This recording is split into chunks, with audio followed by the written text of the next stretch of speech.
makeup or jewelry? OMSIM, streaming service or insurance? OMSIM, bagong sapatos or savings? OMSIM, ang inyong friendly gabay tungo sa mabuti at secure na kinabukasan.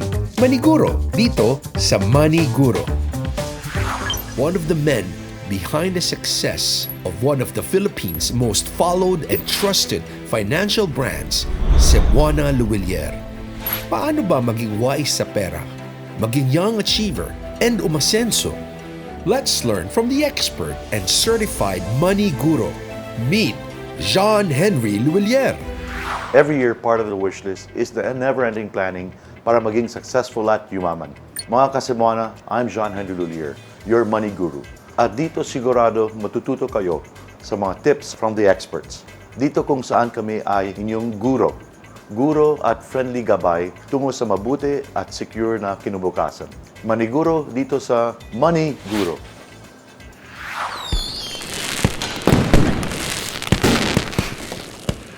Do you know what's the best way to save your money?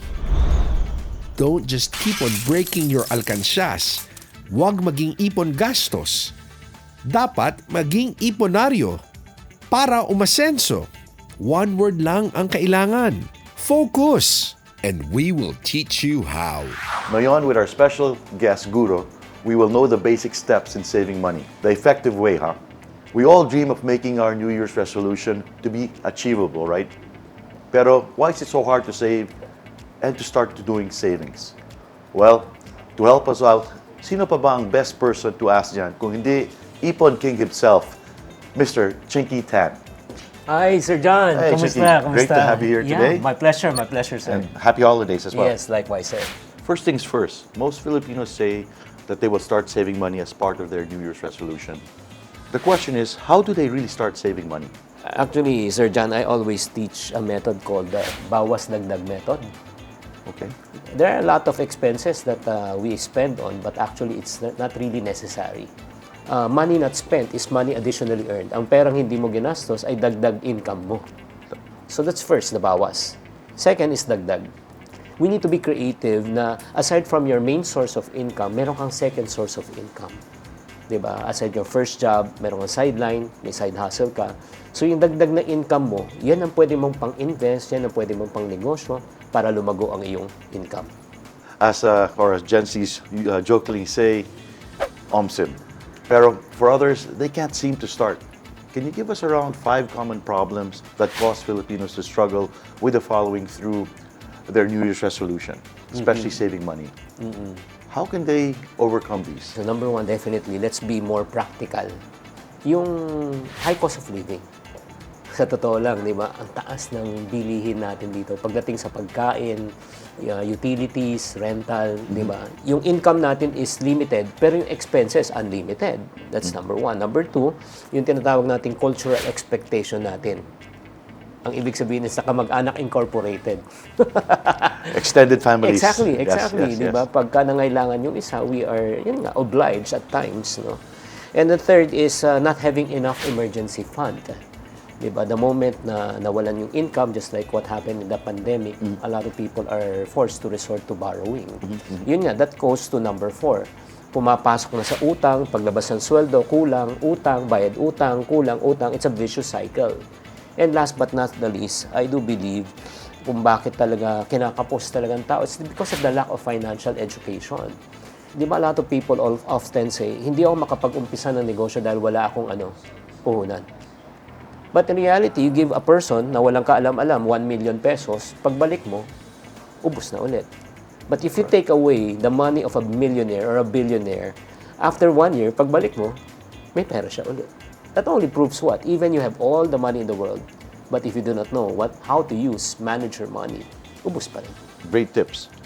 OMSIM again, really, it's all about how you start and how you become consistent. Exactly. Since we're already talking about savings, what do you think Filipinos have to learn about the importance of saving money? Ang importante talaga, number one, ang goal talaga sana sa bawat mamamayang Pilipino is makalaya sila talaga sa utang. Masamang utang. There are two types of debt. Bad debt and second is good. Let's talk about the good debt. Nangutang ka, ininegosyo mo. Tinindahan mo, namalengke ka, nagbebenta ka sa palengke. That's what you call as good debt.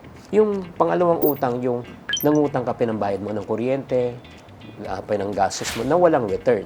Diba? We want to be free from financial stress. Alam mo, number one stressor talaga, aside from trabaho and everything, is yung financial, the lack of income. And ultimate goal natin kung bakit gusto natin magkaipon is we want to achieve yung financial peace. Alam mo, Sir John, parang pangarap ko nga this coming 2024, kung meron lang ako madedevelop na product, gusto ko magbenta ng peace of mind. Yeah. Diba? If I'm able to sell peace of mind at the drugstore, I'll be a billionaire. Yes, a lot of yes, people yes, will buy. And ultimately, the goal, why we want to save money, is to achieve financial freedom. The freedom to choose where you want to eat, the freedom to choose where you want to live, the freedom to choose where you want to enroll your kids, and the freedom to medicate your loved ones wherever you want. Yun yung pinaka-goal. Alam mo, you took the words right out of my mouth. Tumpak. What about our Casabuanas? What do you think about why savings is an important New Year's resolution? Comment below ang mga sagot niyo. What age should Filipinos start saving? Ako, I always believe the moment na marunong magturo ang mga anak mo, oy, I want this, I want that. You have to introduce already the concept of money to your children. Na okay lang na bumili, ipon ka muna bago ka bumili. Di ba? Yung teaching the value of hard work. That's something that, as you mentioned, if it's trained young, fantastic. You understand it, and you will be able to bring it down along to other generations. Exactly. Now, let's read some comments on what you think about why savings is important New Year's resolution. From Alfred Bacapagal. Para sa akin po, magandang simula ng taon ang mag-ipon. Magandang disiplina din po ito to value our hard work. From Kathy Lulu. Very important ang mag-save para maiwasan ang mga unexpected gastos at maging stress-free ang future. From Michael Ortal. Importante po mag-ipon to help us achieve our goals at nakakatulong po ito sa atin na maging financially responsible. Actually, they have a point, no? Ang ganda ng mga sagot ng ating mga Kasebuana, no? They're very really intelligent. Omsim. Can you share a few tips that will help Filipinos spend less and save better? Importante talaga is avoid the non-essentials. Let's talk about yung abnormal, like for example, I'm sure if a person smokes, di ba?